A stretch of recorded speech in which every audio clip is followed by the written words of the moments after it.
Esse é mais um episódio do Rede Poderosa de Intrigas e não, a gente não tá morto, só tá maluco, mas não morto. Eu sou o Caio Lima e tô aqui com a minha amiga Patrícia Quartarolo. Muito bom.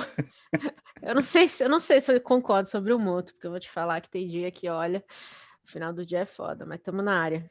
Eu tô falando só no estado biológico da coisa, né? Ah, ok. Porque Até aí sim. o coração e o cérebro já estão meio que num Já era. estado bem defasado.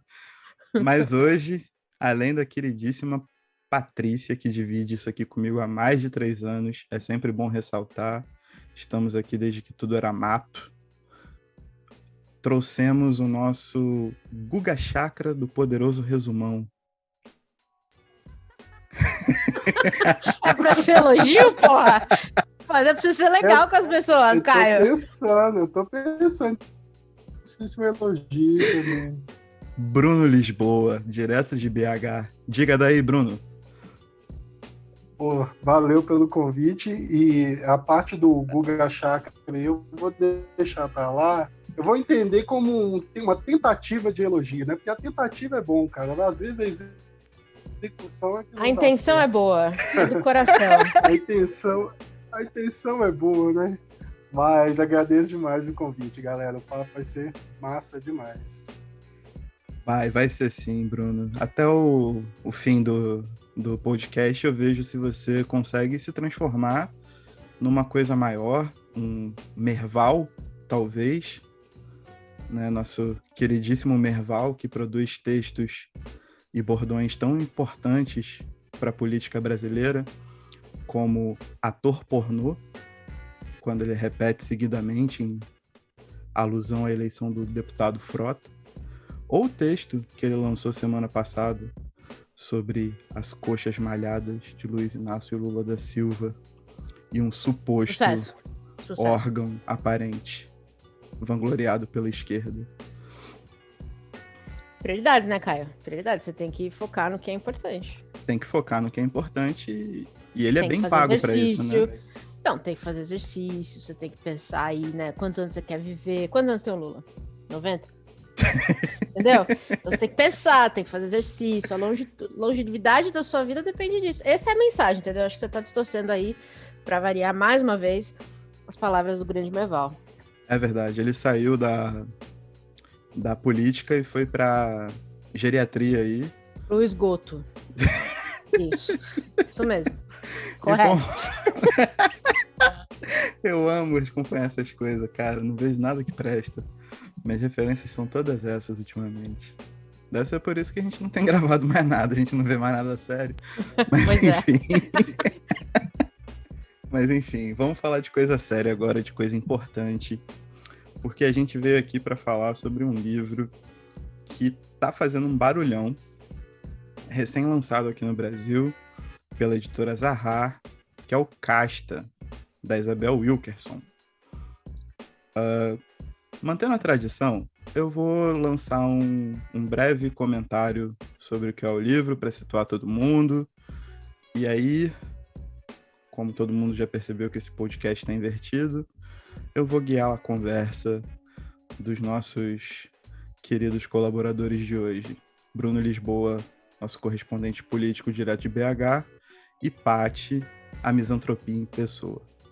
Casta vem como uma bomba no mercado editorial estadunidense, fazendo uma correlação entre os sistemas de casta da Índia, o sistema produzido pelo nazismo e a formação do próprio Estados Unidos, explicando que toda a estrutura racial e, em consequência, né, as outras demandas da sociedade, como classe e gênero, estão, na verdade, dentro de um sistema de castas intransponível, e que essa seria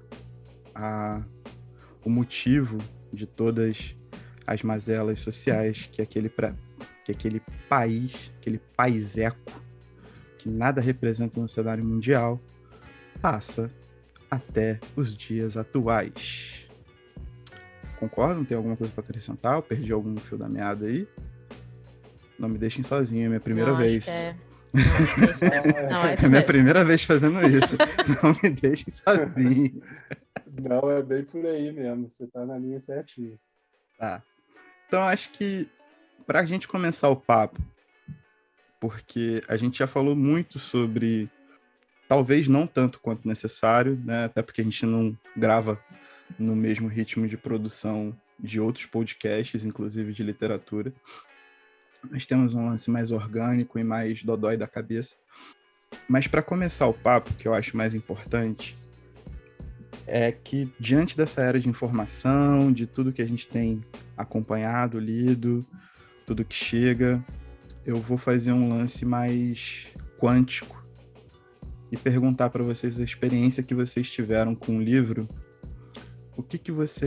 Como é que vocês levaram esse processo de digestão do Casta, de interiorização, de reflexão?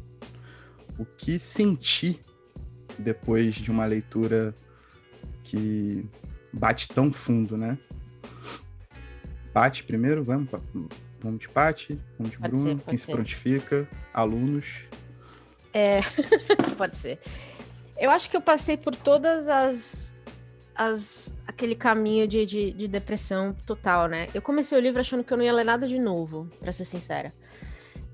Não só porque a gente fala muito de raça, mas eu acho que a gente tem falado, no Brasil como um todo tem falado mais, mas eu realmente achava que não existia nada de novo que a gente pudesse ter no debate como um todo. Ou seja, a gente sabe que o mundo é racista, o Brasil e os Estados Unidos principalmente, a gente sabe da estrutura racista que existe, a gente tem falado disso, a gente tem ouvido falar disso, e você está nas bolhas certas. Mas, então, meu primeiro contato com o livro foi de choque. Quando eu entendi o que ela estava propondo com a estrutura de casta, quando ela fez a ligação com a base legal do Reich nazista, e quando ela começou a trazer isso para a realidade, foi um choque real, assim, a forma como ela enxerga o que acontece no Novo Mundo, porque, né, acho que a gente pode transpor dos Estados Unidos para as Américas, é que raça, na verdade, o racismo que a gente debate tanto é uma ferramenta só da manutenção de uma hierarquia de poder. Então, ela para mim, quando eu fechei o livro, a única coisa que eu sentia era raiva. Acho que essa é a minha melhor descrição. E você, Bruno? Conta pra gente.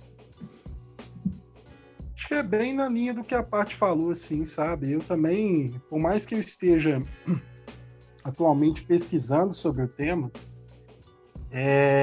eu achei também que eu não me iria deparar com uma novidade, assim, mas a maneira como ela conduz a narrativa, né, não vou usar nem narrativa, mas como ela conduz a história, né, de modo geral, da maneira como ela faz os relatos, sem se prender muito à questão de uma linha temporal, de trazer experiências pessoais. Eu acho que isso vai fazendo com que o livro seja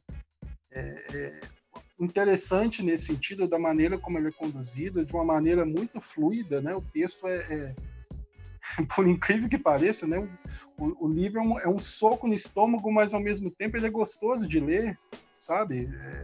É uma leitura que ela é viciante. Você quer ir avançando, você quer ir dando continuidade, e chega num ponto que você vai tomando várias porradas, né, no decorrer da leitura, mas ao mesmo tempo você gosta da maneira como ele é conduzido, sabe? Então ele tem esse lance meio agridoce, sim, mas é um livro que eu considero talvez uma das leituras mais importantes que eu já fiz, por ela acender esse olhar para a questão de enxergar o racismo como uma questão de um sistema de castas, e fazendo esse link com o nazismo e com a questão da Índia. Isso tudo para mim foi uma pancada, assim, também, de eu não conseguir anteriormente pensar nessa ótica, e a partir do momento que foi proposto aquilo, eu fiquei impressionado, assim. Então o livro para mim foi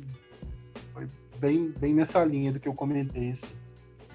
É verdade, tem uma coisa do tipo, você termina, e eu fiquei pensando isso também, eu falei, como é que eu nunca pensei nisso antes, né? E você se sente meio burro, assim, porque a forma como ela explica é tão clara, a ligação é tão óbvia, que eu não sei vocês, mas eu me senti um imbecil.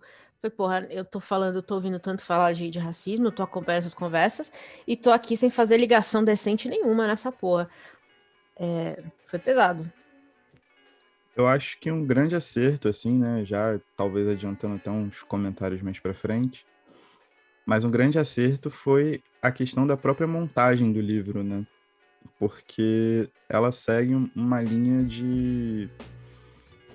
É uma sequência interminável de. Sequência interminável não porque o livro é finito, mas no processo de leitura, ela instiga você aí pro próximo capítulo, né? Não sei se isso foi uma organização só dela ou do editor, ou em conjunto, ou o que quer que seja, mas ela conseguiu montar as coisas de uma forma que realmente você vai se alimentando do ódio, que é muito importante, e seguindo. Eu achei que foi muito perspicaz a questão da montagem, com a questão da busca pela leitura incessante ali, o ritmo e tudo mais. Porém, quando a gente vai aprofundando nessa questão da leitura e vai sentindo mais raiva, eu acho que a primeira coisa que bate pra gente, pelo menos foi o que me bateu enquanto lia, é como que isso tá acontecendo, né? Ou como isso é constatado no meio do que seria a maior democracia do mundo. Sacou? Como lidar com o fato de que o país da liberdade está dentro de uma formação extremamente rígida dos seus pares e basicamente irredutível. E uma coisa que é muito importante de ressaltar logo no começo, que ela fala, é justamente as questões religiosas ligadas às leis, né? A manutenção ordeira das coisas. Então, percebemos aí que já na raiz da formação do Estado existe um problema que se perpetua e que não está muito longe da gente. É um negócio muito doido dos Estados Unidos, né? Não sei Ela se você tem já que ser viu, chancelada, sacou? Exatamente, ela tem que ser chancelada. E não pode ser só pela religião, porque você pode seguir a religião ou não. Precisa Sim. de algo que seja de uma força maior. E aí é que eu acho que, lendo o livro, você começa a perceber todos os mecanismos que foram utilizados, e que são até hoje, obviamente, para manter tudo como está, né? Então tudo muda para ficar igual, basicamente. Principalmente quando ela coloca aqueles exemplos dos imigrantes que tiveram que pedir para o Supremo americano para serem considerados caucasianos. E vários deles, inclusive, falando que de onde eu venho, aqui onde eu estou agora, eu sou mais branco do que todos eles juntos, né? Ela tem um conto de história de um japonês que eu achei engraçadíssimo, inclusive. Até você parar pra pensar que, porra, realmente... E sabe que recentemente eu vi eu vou ver se eu acho o link e mando pra vocês. Um comediante sino-americano. Se eu não me engano, ele chama Phil Wong. Mas eu vou pegar o nome certinho. E aí, o beat dele era assim... Pô, vocês ficam me chamando aí de minoria. Meu amigo, eu sou parte das duas maiores maiorias. Eu sou branco, eu sou chinês. E do jeito que as coisas estão indo, o mundo vai ser muito melhor pro Wong do que pro Phil no futuro. Sim. Porque essa questão de raça, quando ela explica que, né, esse conceito chegou nos Estados Unidos junto com a escravidão, 400, 500 anos atrás, é que a gente percebe. Ela fala, inclusive, né, na África não existem negros. Né, você vai para lá e eles não se identificam como negros, eles são Igbo, eles são Yorubá, eles se identificam junto mais às suas tribos. E isso desde sempre. Então, o americano conseguiu reinventar a classificação das pessoas. É uma coisa muito louca quando você olha... assim, a gente sabe como funciona, mas quando você começa, a primeira pessoa que falou isso, às vezes eu fico pensando, quem é a primeira pessoa que pensa isso? Mas quando você fala, caralho, como? De onde saem essas ideias? É porque é uma muito louco. é uma dupla agressão, se você pensar bem.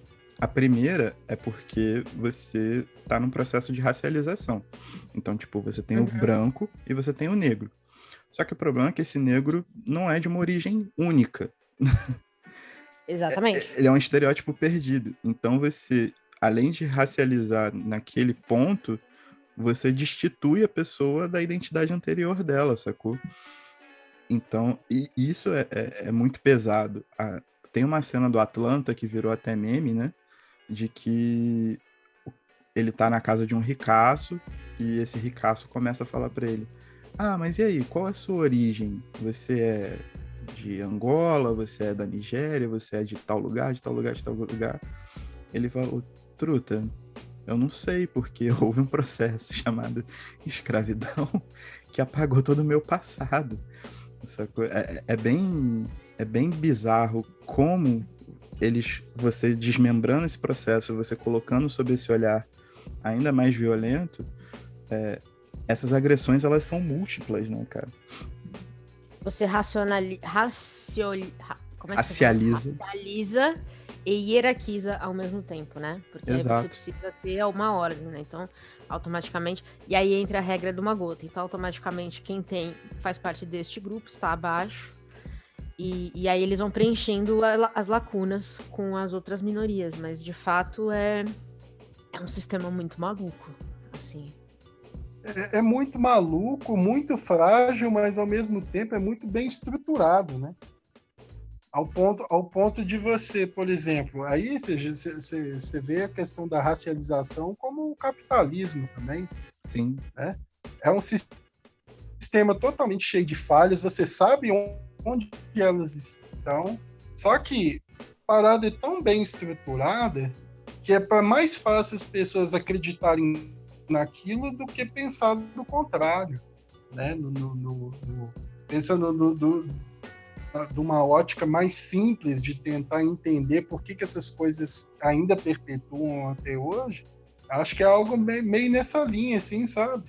Então, da maneira como o próprio livro é construído, né, que você estava falando da questão dos capítulos ali, da maneira como a narrativa, a história, eu estou usando narrativa, mas não é a palavra certa, mas a maneira como o relato, a história, ela é conduzida, é para mostrar justamente isso, né? E é legal que a autora, a Isabel, ela vai usando umas metáforas. Tem uma logo no início dela mostrando como que uma casa, ela pega uma casa, não lembro exatamente assim, mas é uma casa, ela vai mostrando a estrutura da casa para mostrar como que funciona esse sistema de casta dentro dos Estados Unidos, através da questão da raça e tudo, aí mostrando a casa, de como que ela é a estrutura dela, de onde que tá, o ponto que tá com problema e tudo, e ela vai pegando essas metáforas para construir esse ideário, para mostrar como que ele funciona de fato, né? Eu acho legal isso, que no livro ela faz desse recurso da metáfora por diversas vezes, para mostrar essa estrutura de como que ela funciona, e vai trazendo esses argumentos que clareiam ainda mais, como a Paty falou, né? A gente às vezes se coloca como alguém estúpido, né? Por não entender aquilo que é óbvio. Mas ela faz isso e consegue construir isso de uma maneira tão clara através dessas associações, que aí fica ainda mais óbvio entender de como que isso funciona, esse sistema, né? Em especial, porque ela foca muito mais na questão dos Estados Unidos do que da Alemanha e da Índia em si, né? Mas ela consegue fazer esses recortes e ilustra muito bem o que ela quer dizer. Sim, e até deslocando esse olhar para uma questão puramente dogmática, né? Ela já coloca no começo qual era a formação que deu início a esse sistema, né? Que veio junto do processo de colonização, que tinha a religião como uma base de sustentação muito forte.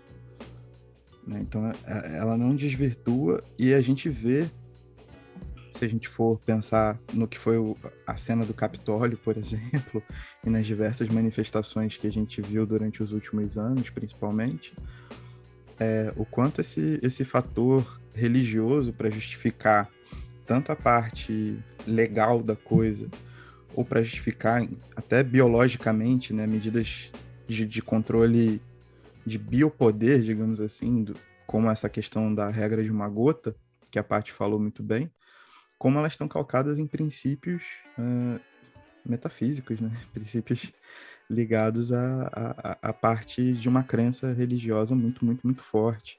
E como isso gira numa roda bastante complexa que ela quebra, ou faz o exercício de pelo menos tentar quebrar, e a gente se sente ora muito idiota, ora muito relapso em relação àquilo que a gente vê no dia a dia, e ora a gente só pensa em tipo, puta, mano, que loucura, tá ligado?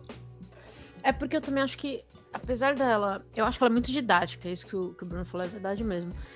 Ela realmente não deixa muita margem para você não entender, que eu acho que é importante, né, na conversa atual, e principalmente considerando que ela tá trazendo uma teoria que ela precisa montar na frente dos nossos olhos. E também porque a gente sabe que vai ter muita gente que vai ler e fingir que não leu, né? Fingir que não é real. Eu acho que foi uma sacada boa também, só complementando, para movimentar o que vende hoje, né? Rede social. Tipo, é muito fácil você conseguir recortar esses exemplos que ela dá e transformar isso em, entre aspas, conteúdo, sacou? Foi muito bom ela conseguir ser didática a esse ponto. Inclusive, eu fiz isso. Sim. Quando eu terminei o livro, eu fiquei pensando, eu falei, cara, esse livro é muito forte. Aí eu fiz um post, eu tava muito irritada, eu fiz um post e falei assim, 5 coisas que me deixaram muito putas nesse livro. Ou, por exemplo, a história, além dos nazistas, obviamente, que aparentemente estão em todas as conversas.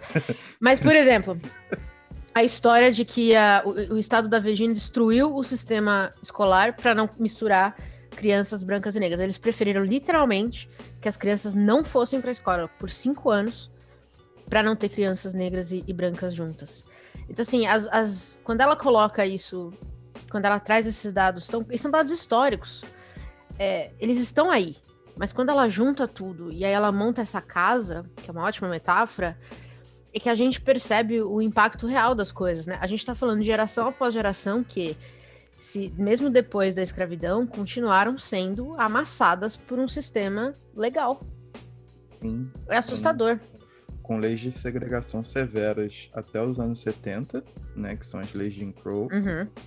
E depois com medidas reconhecidamente implantadas para mitigação e para supressão de comunidades inteiras, né? Que foi a questão do crack dos anos 80, né? Com Reagan, e depois com a Crime Bill, né? Do Bill Clinton, que abriu portarias para que aumentasse o encarceramento em massa. Então, tipo, são realmente portarias voltadas para esse tipo de manutenção social, né? Parece que não deixa margem. Exatamente. E mesmo o sistema eleitoral, pós todo o movimento de 60, né, quando os negros tiveram a oportunidade de votar, o sistema eleitoral americano existe de forma que a gente vê todo ano de eleição a conversa sobre a punição de votos negros. Então, bairros negros sofrem alguma coisa, eles vão perder o direito a voto, puxa vida, se você não preencher 95 formulários, não tem como votar esse ano, e afeta uma população muito específica do país. Toda eleição tem a mesma conversa. E o sistema hoje americano, ele é muito pautado nisso também, né? Em quem deve votar, e não em quem pode. Ela fala pouco disso no livro, então acho que a gente também não precisa aprofundar muito, mas para quem quer entender melhor, vale a pena buscar uma literatura sobre isso, porque o sistema americano ele é maluco, mas ele é maluco por um motivo. Exatamente. Eu acho que, e além de tudo, né, tipo, existem portarias que permitem uma espécie que é trabalho escravo, né? O documentário A 13ª Emenda no Netflix, por exemplo, Boa. Fala muito sobre isso, cara. O sistema prisional hoje talvez seja o maior problema, o sistema carcerário e o judiciário penal talvez seja o maior problema a ser encarado, ou pelo menos o mais imediato, pelas populações, principalmente negras, né, mas também latinas. E tem muita literatura sobre isso, tem muita gente boa falando, então fica a recomendação. E o que endossa ainda mais essa questão de como o sistema se movimenta em torno de colocar os pingos nos is e permanecer a ordem da forma que ela foi, né, gestada lá atrás. E falar em ordem que foi gestada lá atrás, a gente chegou até a comentar rapidamente, mas existe uma série de maldades legais, né, que a gente simplesmente não consegue imaginar o que seria isso nos dias de hoje. E a principal delas, para a segregação, seria a regra de uma gota. Insano, cara. É insano. Eu fico imaginando muito, tipo, Hitler olhando assim, falando: caraca, bicho. Isso aqui dá não. Meio extremo, né, cara? Nossa, meio demais isso daí. Tipo, né, os caras são brutos mesmo. Os caras são brabo. Mexe com esses bichão não, porque vai dar problema pra nós. Mas dentro desse círculo de maldades, algumas coisas foram escancaradas e muitas relações com o nazismo foram abertas. Mas não só relações legais, né? De um tentar copiar a lei do outro e tudo mais, né? Ou a forma de lidar com populações que eles queriam separar. Mas também um forte apreço empresarial. Então temos aí grandes empresários americanos simpatizantes e que levaram aí algumas tecnologias ou algum tipo de recomendação especial dos nazistas para a América e vice-versa. Dentre eles, nosso queridíssimo Patty, Henry Ford. Ah, fantástico, gênio. Alguns grandes cineastas de Hollywood que manifestaram interesse de levar a tecnologia para que os nazistas tivessem uma nova tecnologia melhor que o rádio para ativar e otimizar seu meio de propaganda. Eu não sei se isso já consegue chocar a gente tanto assim mais, né, vivendo no Brasil de hoje. Mas eu queria muito saber, tipo assim, de vocês, o quanto isso ainda é capaz de chocar, tendo em vista que a gente está gravando isso no dia 7 de setembro. Eu acho que ela não deixa isso tão explícito no livro, mas uma coisa que o Bruno já puxou e que eu acho que a gente pode tentar até conversar um pouco mais é o quanto isso também não é um sistema. Enquanto o sistema de castas não está incluído na ordem capitalista, o quanto de capitalismo não está incluído no sistema de castas, sacou? Chocar brasileiro não choca porque a gente tem o Partido Novo, né? Tá aí, então tá dado. Tá em casa. Mas eu acho que a conversa casta, raça, hierarquia, capitalismo é muito boa. Eu não sei se eu tenho garbão para falar muito, mas ela é muito boa, porque o capitalismo também não deixa de ser uma hierarquização, né? De poder, porque dinheiro virou poder. Eu precisaria pensar um pouco mais, talvez beber mais e pensar um pouco mais sobre isso. Não sei, Bruno, você consegue dar uma elaborada pra gente começar daí? Olha, assim, pensando nessa questão da hierarquização, né, vamos dizer assim, eu acho que os dois sistemas, vamos chamar assim, eles se retroalimentam, sabe? O capitalismo depende do sistema de casta e o sistema de casta depende do capitalismo, por justamente dessa idealização de segregar determinados segmentos da sociedade. Eu acho que a conversa ela parte daí. E a gente vê isso aí agora, até pensando na obra, né, o Casta de modo geral, acho que ela consegue, mesmo tendo esse olhar muito, muito especializado em três eixos, né, Estados Unidos, Alemanha e Índia, Eu acho que aí, quando ela consegue expor mais esses sistemas e mostrar para a gente aquilo que nos deveria ser óbvio, né, para entender o que é ruim nesse sentido, ela consegue até universalizar esse olhar, sabe? Consegue, de alguma forma, mostrar que esse sistema de casta, esse diálogo aí que eu falei, né, da relação do capitalismo, da hierarquização da sociedade, está presente em todo lugar, né? Então, o sistema de classes, né, do capitalismo ali, de Marx e etc., né, se a gente for entrar nessa seara assim, dialoga totalmente com o sistema de casta. Então, acho que o raciocínio inicial é justamente estabelecer esse eixo. Um alimenta o outro, um retroalimenta o outro. Eu acho que eu vou até além, posso estar errado, mas se a gente não tivesse um desses dois sistemas, o de casta ou o capitalismo, eles não se tornariam sustentáveis, sabe? Já teriam caído há muito tempo. Então, acho que essa retroalimentação dos dois é que faz que os dois continuem sendo perpetuados de forma geral, sabe? Tem outras coisas que operam de maneira conjunta, mas essa associação ela é muito pesada e faz com que as coisas continuem como estão. Não sei, né? Posso estar errado também, mas eu penso um pouco dessa forma. Assim. Eu tendo a concordar com você, meu querido Bruno. Mais preciso que o Guga Chakra nas suas análises. Mas é porque durante o livro, uma coisa que eu percebi é que ela tece um comentário umas 2 ou 3 vezes sobre como o sistema de castas volta a operar, principalmente a partir da eleição do Trump. E aí fica outra questão. Vocês acham que esse sistema de castas ele pode ser aliviado na sociedade,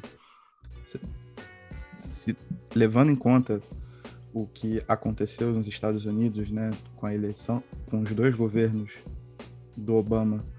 Vocês acham que um sistema de castas, da forma como a gente leu, né, como foi descrito pela Wilkerson, ele pode ser aliviado de alguma maneira, ou ele pode ser interrompido durante certo período? Olha, eu vou ser sincera. Bom, vocês sabem do meu pessimismo nato. A minha resposta natural é não. Eu acho que o Obama, para mim, foi, depois de ler esse livro e tudo que a gente conversa desde sempre, para mim foi aquela coisa assim, vamos dar alguma coisa para acalmar os ânimos, sabe? Eu acho que eles só cedem, e o sistema em si só cede na medida que ele sabe que não vai perder demais. Porque o que mudou de fato, estruturalmente, nos Estados Unidos com o Obama? Foi muito pouco, se você pensar. Tanto que ela menciona ele muito pouco no livro. Você imaginaria que o primeiro presidente negro fosse um puta de um teto de vidro, que ali passou, ele foi a primeira pedra nesse teto, mas eu não acho que foi. E eu tenho a impressão que a Isabel Wilkerson também não vê assim, sabe? Eu acho que ele foi a figura para mostrar que, e muito americano médio passou a acreditar nisso. Nós não temos um problema racial, porque o nosso presidente é negro. Seria a mesma coisa se no Brasil dizer que a gente não tem um problema de corno, pois que temos um presidente.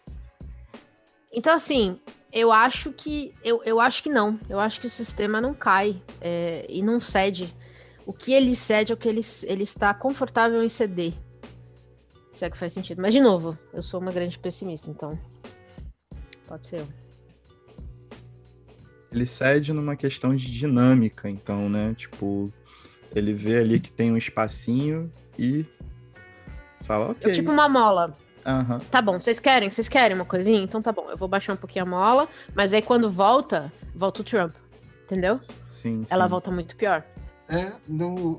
Nesse sentido, assim, eu tô um pouco com a Paty nesse ponto de dizer, assim, a eleição do Obama, ela trouxe uma certa visão de esperança para a América, mas, assim, a América pensando, né, na ótica dos norte-americanos, mas ela representou muito pouco no sentido da mudança do ideário nacional, né?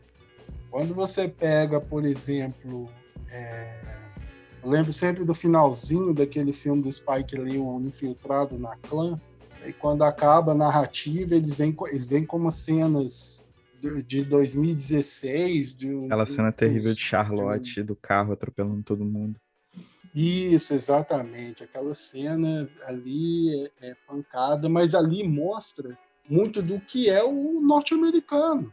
Então, do tipo, a eleição do Obama não seria a tábua de salvação para pensar no racismo ter acabado ou retrocedido dentro dos Estados Unidos. Na verdade, isso está ali enraizado, né? Então, a eleição do Obama pouco representou para mudar esse ideário nacional, né, de certa forma. Então, quando a Paty falou a respeito do fato do Obama ter sido citado muito pouco, eu também pensei nessa ótica de tipo, ele foi citado muito pouco, por quê? Porque não representou muita coisa, né? É lógico que tem um simbólico o fato de você ter um presidente negro, o primeiro da história e tudo, mas, de modo geral, o ideário nacional enraizado ali, né, não mudou muito pouco. Então, isso continua sendo perpetuado, apesar dessas vamos chamar assim, de pequenas vitórias aí nesse sentido, que as coisas continuam como estão. Concordo, e tem um adendo que tem uma entrevista dela no YouTube com o Obama, que agora o Obama virou tipo um Jimmy Fallon da vida, assim. É o Pedro Bial, né? Não, Pedro Bial. É. Uma entrevista de 1 hora, logo assim que ela lançou Casta, em que 49 minutos são o Obama explicando o processo criativo dele. E dando Mentira. Mansplaining. Não acredito. Quando eu sento para escrever, eu ouço tal jazzista, porque me causa uma sensação de tal. Inclusive, eu recomendo que você ouça também. E ela fica visivelmente sem graça. E fala, ok, eu vou procurar. Achei a dica muito boa. Nessa hora ela deve ter pensado, ainda bem que eu não falei de você no meu livro. Imagina. Em relação a mal falar, eu acho que ela se aproxima de muitos pontos que eu acho que a gente chega à conclusão. Eu acho que o principal deles é que sem uma ruptura, verdadeira ruptura, você não consegue superar o sistema de castas, né? E eu não sei até que ponto nos Estados Unidos isso está organizado, de qual forma. Porém, ela nunca chega exatamente a usar referências comuns a nós, né? Por exemplo, eu acho que nem nas referências bibliográficas dela tem menção a Angela Davis, por exemplo, que é um super nome, né? Mais do que reconhecida. Não que ela não tenha usado de alguma forma, não se inspire. Até pelo discurso a gente vê algumas semelhanças, algumas proximidades. Mas o que eu achei muito interessante é que boa parte dos estudos que ela usou sobre os Estados Unidos foram produzidos fora dos Estados Unidos. Né? Claro. Um dos principais estudos foi de um vencedor do Nobel de Economia, que já nos anos 40 detectou como era prejudicial e como era diferente e como desestabilizava a própria economia e ampliava as contradições do país, esse sistema de castas, né? Então a gente se depara numa condição que já é impossível negar o que acontece e as semelhanças e as inspirações que o sistema de castas estadunidense forneceram ao mundo. Alô, Hitler. Já não tem como não dividir esse conhecimento, sendo que a internet está aí para todo mundo e as coisas vão pulando na tela da gente o tempo todo.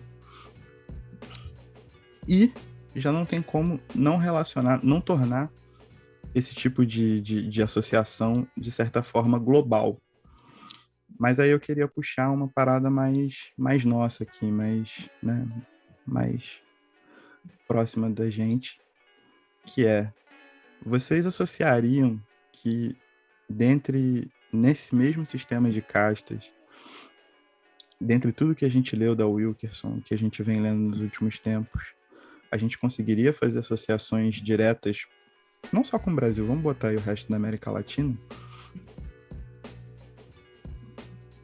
Você sabe que o Monteiro Lobato tem... Você já leu O Presidente Negro? Ah, só quando eu era jovenzinho. Há muito tempo atrás. Pois é. É um livro eugenista forte. Sim, que sim. foi considerado muito racista nos Estados Unidos. Nunca foi traduzido para o inglês. Na década de 20. Então, assim, não sei se eu saberia dizer tanto pela América Latina, porque eu também acho que, se você olhar o todo, o Brasil é o maior escravocrata, né? Sim. Os outros, eu diria, talvez tenham umas questões mais indígenas do que com a população negra, do que a gente tem. Mas eu acho que para mim, assim, os paralelos da casta americana com a casta brasileira ficaram bem claros, assim. Você pensar, por exemplo, que a gente já vive num país em que a maioria já se declara negra, né, preto ou pardo, então a maioria já é negra no Brasil, mas aí olhando para esses simbolismos todos, olha o governo, né, olha as nossas torres de poder, quem que tá lá? Olha o Supremo. Então, assim, a gente tem a maioria, uma população de maioria negra, mas a gente não tem uma maioria negra representada no poder. E aí, para mim, é assim que as castas se montam. Ela vai dar o espaço até onde ela se sente confortável. Quando estiver chegando perto de bagunçar a ordem das coisas, ela coloca o povo de volta ao lugar, sabe? A empregada doméstica que não pode viajar para Disney. Não pode andar de avião, porque a patroa tá andando de avião. Então, acho que a gente vive esse eterno dar e receber, mas sempre tentando buscar aquilo. Tudo muda pra tudo ficar igual. Enfim, um resumão. Fala aí, Bruno. Isso nesse sentido também, se a gente vou pegar uma situação do próprio livro, vocês vão lembrar. Quando ela vai fazer uma entrevista com um comerciante local, e aí ela chega, Nossa, falando sim. assim, sou do ela chega, fala, sou do New York Times, vou fazer uma entrevista e tal, e o cara, dono da loja, fala assim, tipo, olha para ela e fala assim, não, tô esperando o jornalista do New York Times, tipo, não pode ser você, né? Tipo, você, mulher, negra, não tem como ser você a jornalista do New York Times. E vai podando ela e tal, ao ponto dela chegar e sair fora. Ela chega a mostrar a identidade pro cara, né? Exatamente. Então, assim, essas situações, né? Quando eu falei da questão da universalização da maneira como ela vê e expõe o racismo nos Estados Unidos, e a gente faz o contraponto aqui, é dessa natureza, porque, como a Paty falou da questão do poder, né? Onde estão os negros dentro dessa esfera de poder, né? Onde estão eles na hora que você, por exemplo, igual no meu caso, isso há 15 anos atrás, eu entrei na faculdade e olhava para minha sala, fazendo curso de letras, quantos negros tinham na sala de aula? Pouquíssimos. Onde eles estão? Né? Que lugar que eles estão ocupando dentro dessa faculdade? Aí você olhava, os negros estavam dentro da faculdade ocupando determinados papéis do tipo, era o cara que te atendia na lanchonete, era o lixeiro da faculdade. Então, se eles, né, como a Paty trouxe o dado do censo aí recente, que mostra que a maioria da nossa sociedade brasileira são os negros. Mas aonde eles estão nesses esferas de poder? É como se fosse negado, é negado para eles o acesso a isso, né? Então, esses paralelos que podem ser feitos quando a gente compara, né, a obra com a nossa realidade é nesse sentido. Agora, tem um dado que é interessante, ainda dentro dessa questão do censo, é que lá nos Estados Unidos, se eu não me engano, acho que os negros ocupam 20 e poucos % da população, né? E enquanto aqui a gente está falando de mais da metade, e da mesma maneira os paralelos são os mesmos, né?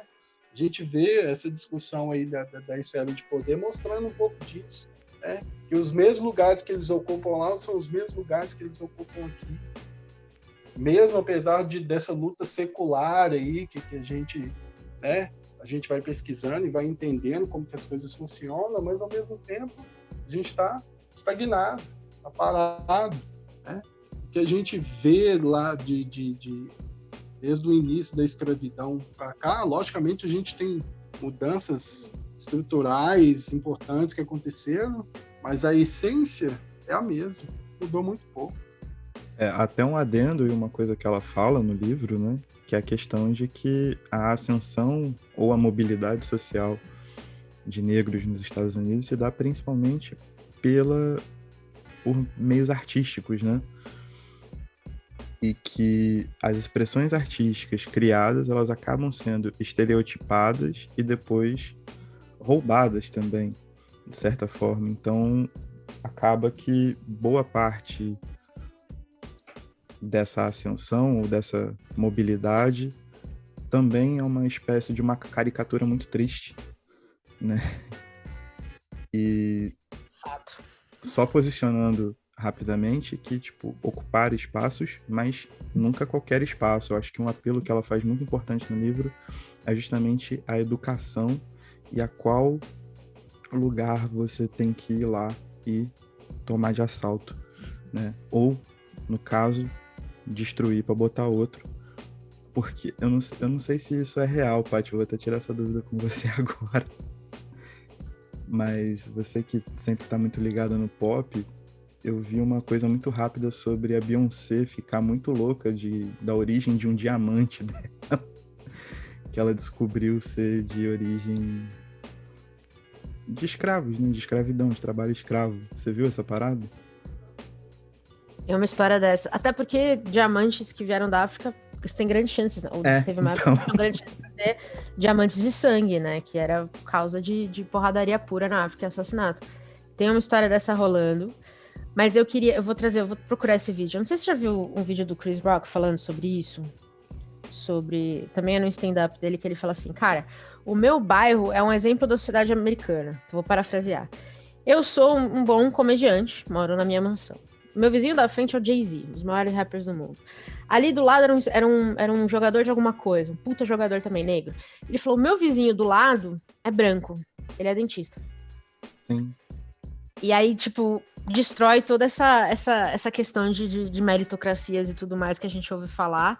Que eu sempre lembro disso, eu lembro disso direto, porque a galera dá risada, mas você vê que aquela risada é desconforto, né? Do tipo, cacete. E eu acho que outra coisa importante, que isso que você falou do entretenimento é real, mas também, hoje em dia, com essa história de as mulheres vão trabalhar, né? A mulher empoderada, maravilhosa, o que tá acontecendo a gente vê um número maior de mulheres negras no mercado de trabalho, mas elas também conseguem sair de casa quando elas colocam outras minorias para assumir as responsabilidades delas. Então, o que a gente vê hoje, que no Brasil são as domésticas, que em maioria são negras, que lá são as latinas, né? Isso. Que vão ser babás, que vão cuidar da sua casa, vão limpar a sua casa enquanto você vai trabalhar. Mas você tira isso, você cria meio que um ringue de minorias, vou colocar minorias entre aspas aqui, mas um ringue, vamos dizer assim, das castas mais baixas, brigando para poder tentar sair disso, mas nunca tirando isso da casta principal. Não é uma branca que vai limpar a sua casa.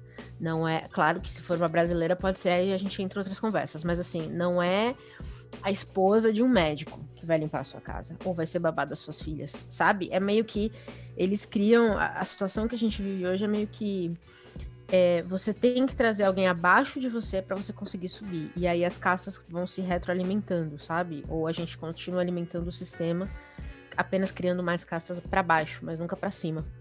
Sim, sim. E isso é muito assustador, porque é muito natural. Sim, eu acho que esse caso da Beyoncé, mesmo não estar alienada da origem de uma peça de valor milionário, já pode ser um pouco dessa representação, e a questão justamente de quais espaços você vai ocupar, né? Porque não adianta você ser um capitão do mato também, né? Não adianta você estar lá, ocupar um espaço, você ser um Jeff Bezos negro, sabe qual é? Acho que isso não resolve muito problema de ninguém. É porque ela e o Jay-Z já são, né? São Exato. dois bilionários negros. Exato. O que tá acontecendo? Mas você vê, tem projetos muito diferentes, né? A gente já ouviu falar, por exemplo, eu não sei se já foi confirmado, mas a gente já ouviu falar que o Jay-Z e a Beyoncé, na época dos protestos do Black Lives Matter, eles tiram as pessoas da prisão, eles pagam para as pessoas saírem da prisão. Já ouvi falar que isso existe. Não sei se já foi confirmado oficialmente, mas também, assim, não é algo que eu vejo o Jeff Bezos fazendo, entendeu? Não, mesmo com para Bill certeza, Gates. com certeza. Né? Então, na verdade, aprofundando essa afirmação, o que eu consegui apurar é que o Jay-Z, junto com outro rapper que eu esqueci o nome, e que eu gosto, mas eu esqueci o nome, normal pra nós, ele, na verdade, paga um grande... Como é que eu vou falar? Um grande escritório de advocacia, e ele é basicamente exclusivo para lidar com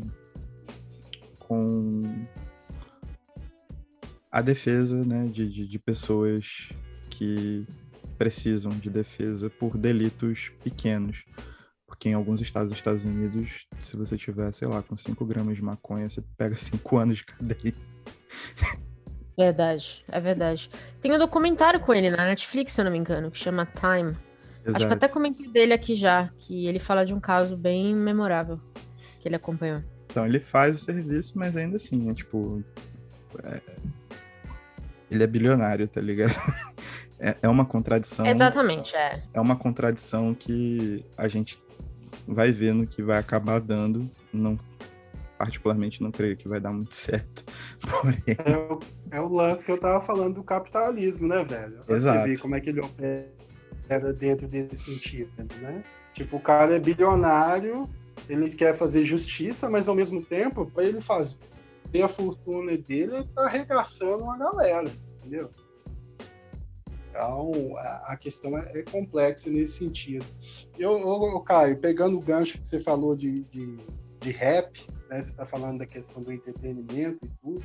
Sim. Né? E ela na obra, ela passa de leve nessa questão, cara. E eu acho que um dos pontos que eu acho que deveriam ter tido uma maior atenção na obra é o papel das artes nesse sentido, de como elas ajudaram a construir esse ideário de reflexão a respeito, vamos pegar aí do racismo, sabe? Sim. Pô, se você pega, por exemplo, a cultura hip hop, né, o rap norte-americano, os caras ali desde os anos 80 ali, do Kool Herc, né, do Grandmaster Flash, Public Enemy, dali para frente foi escola para discutir isso tudo, sabe? E os caras trouxeram questões muito pontuais e fundamentais que ajudaram a discutir ainda mais essa questão da caça, essa questão do racismo. E aí, falando só da música, né? Você poderia falar do cinema, de outros estados da arte também, mas ela, tipo, passa quase que em branco na obra.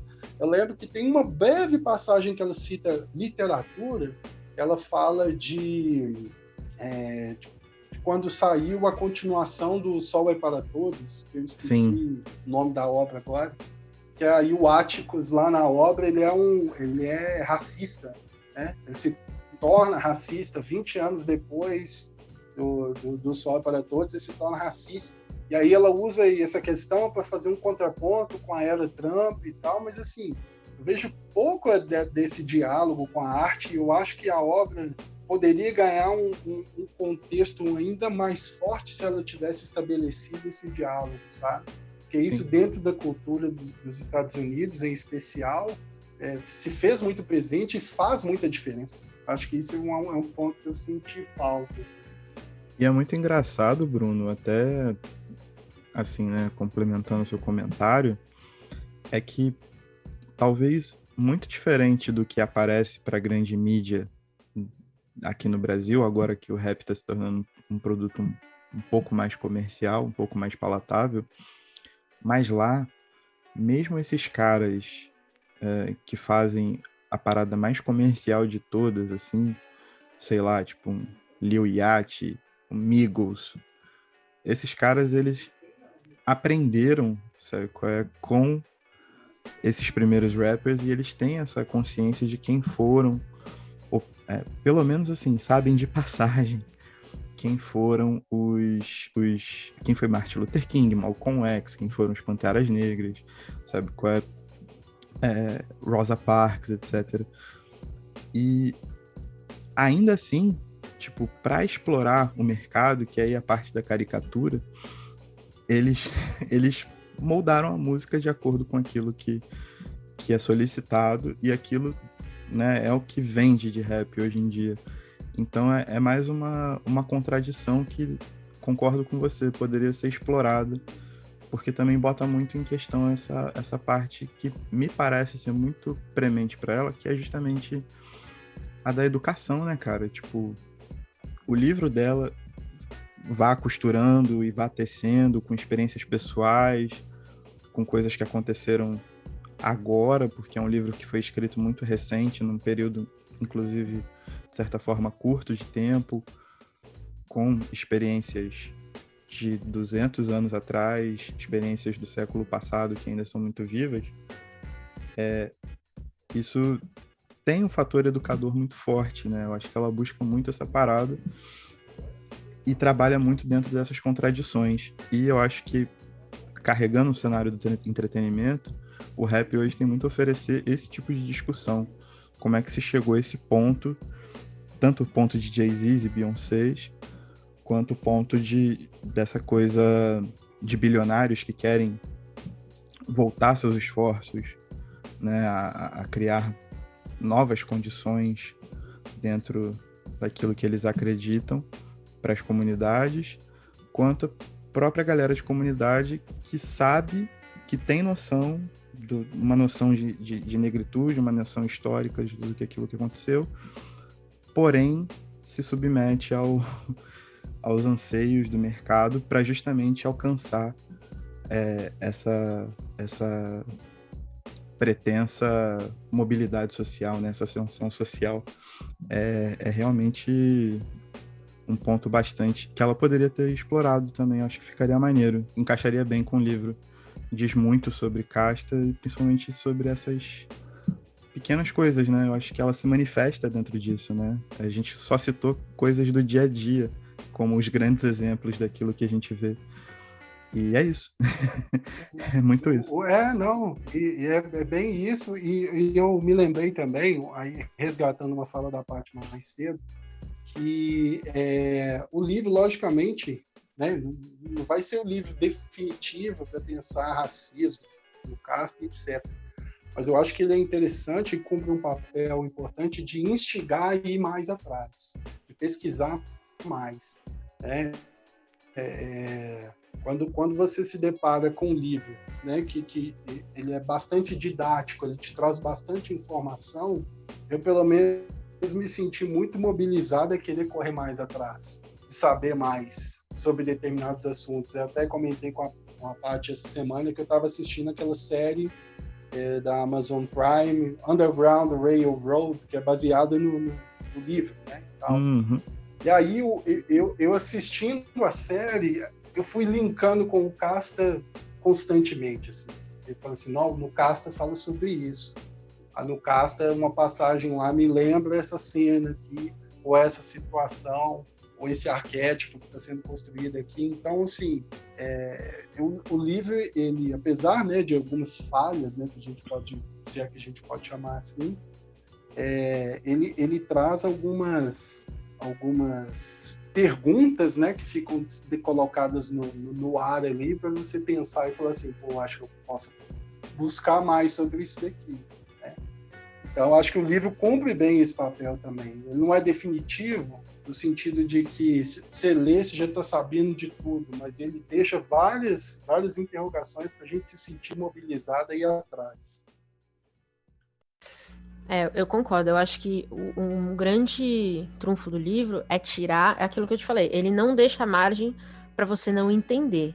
Então, ninguém que lê esse livro vai terminar falando, nossa, mas será que é isso mesmo? Será que é uma casta? Entendeu? Não tem margem. Então, assim, ele é um livro que vai tirar das pessoas, e eu gosto muito quando alguma coisa faz isso, é tirar o poder das pessoas de não saber. Tirar essa questão de, mas eu não sabia que isso acontecia aqui. Que é meio que um véu que muita gente se esconde para perpetuar um comportamento ou um sistema. Então, esse é um primeiro passo, mas eu também acho, assim, ele não é definitivo em si, eu não acho que vai ser o único livro sobre isso que vai sair. Eu imagino que mais estudiosos, inclusive, vão se debruçar sobre isso no futuro, espero que continue sendo uma conversa. Eu também acho que é muito importante que ela tenha tirado essa conversa de raça e estrutura racista e casta do entretenimento. Ela trouxe pesquisas, ela trouxe gente graúda falando disso, tirando também a responsabilidade da própria população negra de ficar falando sobre isso, que é aquela questão de, né, eles terem que educar todo mundo o tempo todo. Eu gosto que ela tomou esse pé, não é o último passo, mas é um bom primeiro, eu diria. Eu acho que de uns tempos pra cá, vocês comentaram super bem, a gente já tem falado mais de raça sem ser tão desconfortável. Sempre foi uma conversa que eu acho, ou pelo menos na minha casa, que era desconfortável. Eu acho que agora a gente já vê uma geração mais apta a confrontar seu próprio papel nessa estrutura. Se ela vai fazer alguma coisa sobre isso, eu não sei. Mas eu já vejo mais pessoas brancas falando de privilégio branco, eu já vejo, sabe, termos que no passado, assim, 10 anos atrás, eu nunca ouviria. Sim. Então, eu acho que o caminho é esse. O que vai sair daqui, eu confesso que como eu disse, né? Eu sou pessimista por natureza, eu não sei o que vai acontecer. Mas dar esse primeiro passo eu acho que é relevante. Essas conversas que a gente está tendo aqui, que elas aconteçam em mais lugares, num fórum cada vez mais diverso, é importante. Que a gente não tenha, sabe, ouvido meu pai que... Né, o meu cunhado fez um comentário sobre quando a polícia subiu no morro, né? Lembra que mataram acho que 29 pessoas. Sim. Não sei se foi o Jacarezinho, eu acho que sim. Ouvi meu pai, que é um senhor, falar assim, mas como é que você sabe quem era bandido se a polícia sobe atirando? É algo que eu, pessoalmente, não sei se eu ouviria 10 anos atrás, sabe? Então, sim, assim, alguma coisa vai entrar na cabeça das pessoas. O que vai acontecer daí, eu não sei. Eu acho que, com a fala de vocês, uma coisa que eu não estava sabendo como colocar em palavras, mas que agora me veio, é que esse livro tem uma coisa muito importante e que destoa um pouco de algumas coisas que eu tenho visto sendo produzidas. Inclusive coisas que a gente leu e optou por não gravar, né? Sim. Que esse livro, ele não relativiza. Ele põe o problema. Exatamente. Sacou? Ele põe o problema, é esse.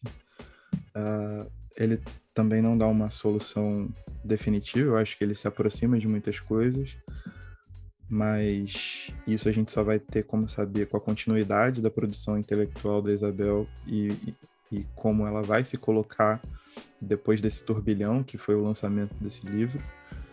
Isso a gente tem que ter paciência mesmo, não tem que ficar cobrando ninguém, que é chato pra cacete. Mas concordo com tudo que vocês falaram assim embaixo e resumo nisso, ele não relativiza. Isso é muito importante para esse momento em que a gente está vendo que boa parte de todos esses males que ainda predominam em base de uma palavra que o Bruno gosta muito, que é narrativa. Hoje eu insisti nessa palavra, né? Mas eu acho que tem uma palavra que eu acho que poderia muito ser associada a esse livro, que ele é um registro corajoso, né? No sentido de que, a partir do momento que ele não relativiza, como você bem colocou, Caio, a gente consegue ver nela uma vontade, na escrita dela, uma vontade do tipo, eu quero falar disso porque isso é importante, por mais que muita gente ache que não. Então ela traz à tona um debate muito forte, muito importante, como a gente já pontuou, de uma maneira muito didática, muito simples de entender, mas ao mesmo tempo é um registro que incomoda muita gente. né? Então, eu acho que uma palavra que definiria muito bem o Casta é que é um livro corajoso. E eu acho interessante ver que um movimento, aí dá para falar das editoras de modo geral no Brasil, a gente vê nos últimos, posso estar errado, mas nos últimos 5 anos, a gente começa a ver uma produção intelectual mais voltada para isso, sabe? Por exemplo, o fato desse livro ter sido lançado pela Zahara, eu acho que é um impacto desse mercado que começou a crescer cada vez mais nos últimos anos, e a gente começa a ver as editoras tendo um olhar maior, não só para literaturas, livros, né, voltados à questão do racismo em si, mas de autoras negras, ou de livros que, seja de ficção ou não, mas que tem alguma alusão a essa temática, né, racial e tudo. Então, é interessante ver que há um mercado consumidor disso também, que está numa crescente. E isso vai, né, como a Paty colocou, do exemplo do pai dela, se há 10 anos atrás a gente não conseguia pensar nisso, é legal que a gente está vendo isso acontecer agora. A gente está conseguindo ver isso, vislumbrar que isso está sendo um debate que está cada vez mais presente, não só nos livros, né, de modo geral, mas nos programas de televisão, né, na mídia impressa, na internet. Então, tudo isso vem numa crescente que é muito importante para continuar conversando sobre isso, né? Para que futuramente a gente não tenha que falar mais que um livro que fale de casta e de racismo seja um livro mais corajoso, mas um relato de algo que tem se tornado uma constante ao ponto de falar assim, pô, aqui é o ponto de transição, agora aqui a gente tem que mudar, a gente já entendeu que a coisa não pode caminhar assim, né? Bem que isso é um processo muito longo, né, no final das contas, né? Talvez a gente nem veja isso em vida, né? Ao pessimismo da Paty tomando conta de mim.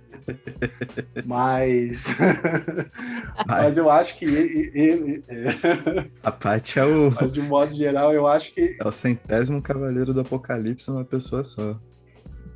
Pois é, tá vendo? É convivência, a gente vai aprender. Mas eu acho que a gente vai vislumbrando, né, o alicerce ali sendo construído para uma nova realidade. E eu acho que aí a gente começa a ver as coisas caminhando para um outro lugar. E que bom que a gente está conseguindo ver isso, e a gente, né, igual foi comentado aqui, a gente está gravando, fazendo um programa falando disso, também é importante, né? A gente continuar fazendo para que esse debate ele siga em frente. É isso. Sim, total. E só complementando também, meus elogios ao livro, é que o debate dele é sobre casta, e a Isabel pretende falar sobre casta e fala sobre casta, sacou? É muito maneiro quando uma pessoa que produz um trabalho intelectual consiga desenvolver dentro do próprio tema. Coisa que alguns autores que a gente pegou aqui não aconteceu, né? Alô, Johan Hari, o outro lá do Ibram X. Kendi. Foda esse, E viu? Que decepção. Tantos outros que a gente passou, né, cara? Ela desenrola bem em cima do tema dela, ela não tá exatamente propondo soluções, ela se propõe a falar sobre aquilo que ela pesquisou, ela tem um forte material, um aparato teórico muito forte, ela foi atrás, pesquisou e tudo mais, inclusive, né, muito desse aparato data de 100, 120 anos atrás, então estamos aí com essa discussão não, mas com esse conceito vivo há um tempo, e ela jogou para rolo, e tá certo.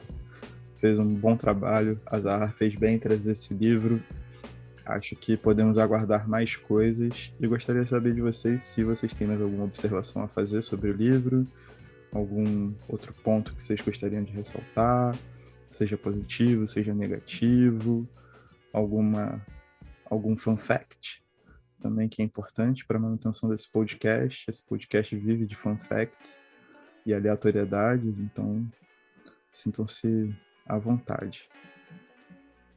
Então assim, eu acho que é importante essa coisa da gente não deixar, da gente se informar por nós mesmos e não tentarmos ou pedirmos o tempo inteiro para que a sua amiga negra te explique o que é sofrer racismo, ou que o seu amigo negro te conte como é ser ele no dia a dia. Eu acho que, eu já vi muita gente falando isso, eu acho que esse livro para mim deixou muito mais claro que a gente precisa bater de frente com a narrativa que a gente aprende desde criança, nós enquanto privilegiados brancos, e questionar isso, e entender o lugar disso na estrutura que a gente vive. Não é o papel de ninguém mais explicar isso pra gente. E a nossa percepção do que isso agrega na nossa vida e modifica na nossa vida não pode depender de como afeta os outros. Ou seja, não é porque a sua amiga sofreu racismo que você de repente tem que se sensibilizar com o racismo. Você tem que entender toda a estrutura disso. E como é que a gente derruba um sistema que existe há centenas de anos e está estruturado para não ser derrubado.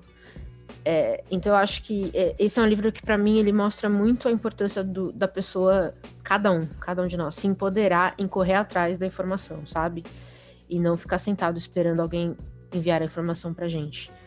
Eu não sei, eu tenho pensado muito nisso ultimamente, eu acho que é importante falar, assim, como eu disse, são 3 brancos discutindo um livro que fala sobre castas e racismo e tudo mais. E eu acho que essa conversa tem que continuar. Quer seja numa mesa entre brancos ou com negros ou com quem quer que seja, sabe? Acho que você falou tudo, Paty. Tipo, esse papo da gente ficar, tipo, você tem que me ensinar, você tem que ter paciência comigo, tipo, não, tá ligado? E também a gente não pode personalizar um estado de culpa, a gente tem que ter agência, a gente tem agência sobre aquilo que a gente faz, e a gente tem que ter o mínimo de interesse realmente em pesquisar e discutir e tentar mudar pelo menos o nosso entorno. E tem uma questão muito importante, né, cara? Tipo, não personalizar as situações, né? Não começar com papo de, mas nem todo branco faz. Meu avô não escravizou ninguém. Exato. Tipo, a gente... mas não fui eu. A minha fazenda não tinha. A gente tem que aprender a falar de problemas sociais como problemas sociais, né? A gente tem que aprender a ter uma visão macro das coisas também. É isso aí. Sistêmica, local. Tem que ter uma visão local, uma visão municipal, estadual, sabe qual é? Nacional, internacional, porque as coisas estão todas entrelaçadas. Como diria um velho sábio barbudo, o mundo é um complexo de complexos. E a gente tem que estar preparado para entender esses complexos de complexos e mudar essa realidade aí, tá ligado? Cadê? O lance da... Eu acho que toda vez que fala-se de desconstrução, eu sempre penso em ação. Claro, praxis. Então isso, exatamente. Então, pra gente desconstruir muita coisa que talvez não, né? Que veio antes da gente, a gente tem que, de alguma forma, agir. Essa ação pode ser um exercício que para muitos é complexo, né? Como você acabou de comentar, Caio. Mas é um exercício que é necessário e por vezes doloroso, né? Porque igual a gente comentou aqui, ler um livro como Caça não é algo fácil. É algo doloroso a gente pensar que a humanidade foi regida assim e continua sendo.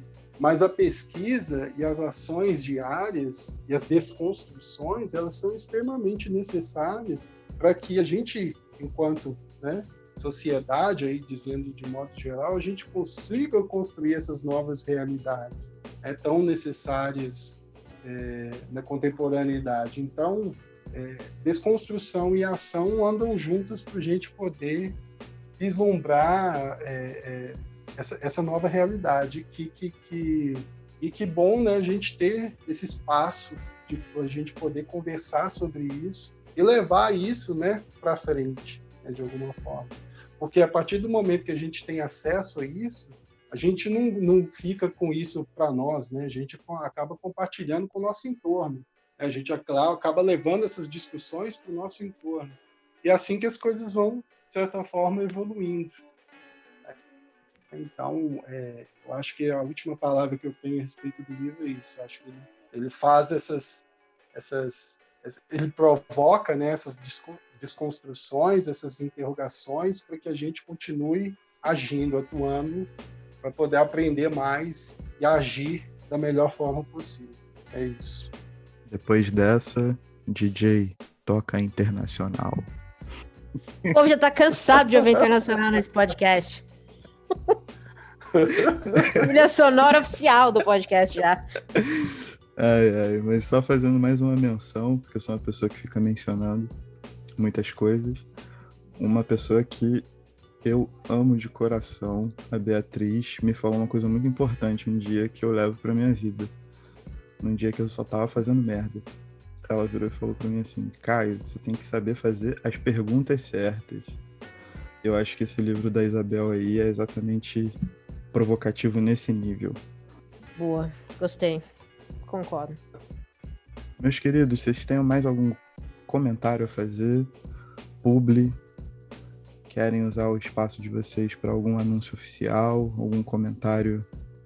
Eu tenho não. Segue nós lá no Poderoso. Estamos postando no Instagram quando dá. Mas toda semana tem resenha fresquinha. Como sempre. E acho que é isso. Não tem muito o que falar, não. Hoje 7 de setembro, acho que você comentou, né? Foi um dia de merda. Então é isso. Parabéns, Brasil. Viva a independência. Seguimos. É isso. Eu vou beber. Tô pronta. Tá. Vale fazer menção, né? Programa gravado no dia 7 de setembro de 2021. O que vai ser daqui para frente, a gente não sabe, né? Mas, de modo geral, é isso. Valeu pelo papo, pela conversa. Foi massa demais. Então, minha galera, é isso. Espero que vocês tenham gostado de mim como apresentador desse podcast no nosso novo multiverso. Se não gostarem, deixem seu e-mail. Ninguém vai abrir, porque a gente não abre e-mail. E não me sigam, porque tô fora das redes mesmo. Mas pode seguir o Rede Poderosa. Caio, puta que pariu. Pode seguir o Rede Poderosa no Insta e mandar mensagem, que eu leio as mensagens, não tem problema. Depois eu conto ela. Caio, se ele quiser evitar, eu não deixo. O DM Caio, você tava na Twitch. O Mequetrefe atacou todo o seu ódio em mim. Se fosse um tempo atrás, seria meu fim. Mas eu tentei de esquivar e o soco passou. Ele outro soco tentou, mas acertou o vazio. A ele era barril, viu? Curva de rio, tio. Esforço inútil, me deu calafrio. Eu tô num beco sem saída, mas também não vou correr. Agora prego, cê pagou pra ver. Eu faço tudo pra não entrar numa guerra, mas se entrar não vou parar de guerrear. Ninguém mandou você vir me aperrear. Vai tomar madeirada. Eu faço tudo pra não entrar numa guerra, mas se entrar não vou parar de guerrear. Ninguém mandou você vir me aperrear. Eu vou te madeirar. Ele veio lá da Calábria. Seu braço é uma arma que tem alto calibre, mas só que agora eu assino a sua eutanásia. A minha ira é um câncer que não te deixa livre. Meu punho colide com o peso de um tanque. Tem água na minha casa, mas me banho no sangue. Me chamou pra dançar e agora não quer que eu sambe. Eu não vou evitar que a sua cara esculhambe. Que a cara do porco fica feito balão. E feito João Porco, sozinho na minha mão. Na frente do povo, vacilão cai no chão. E eu continuo a sessão. E piso de novo com a sola do pé. Cê tentou a sorte, mas não teve axé. Se não acredita, venha ver Santo Tomé, que vai botar uma fé. Beatrix Kido, liquido com golpes de Aikido. Assento o pé do ouvido, ouvindo seu gemido sofrido. Decido parar de te bater pra não sujar o meu vestido.